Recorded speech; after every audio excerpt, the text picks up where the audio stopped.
How to enable fingerprint on Android phones. So if you want to enable fingerprint on Android phones, then first you need to open up your settings. After opening your settings, you need to scroll down a bit, go with passwords and security, and then tap on fingerprint unlock. Draw your pattern, and here as you can see that I have fingerprint already set.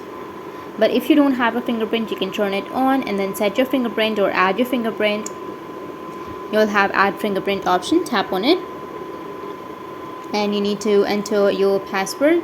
After that, you can add your fingerprint by just pressing on the button on your phone where you have the fingerprint sensor.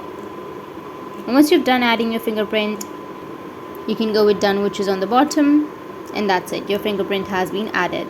That's how you can add a fingerprint in your Android devices. And if you have any questions, feel free to comment below. Thanks for watching.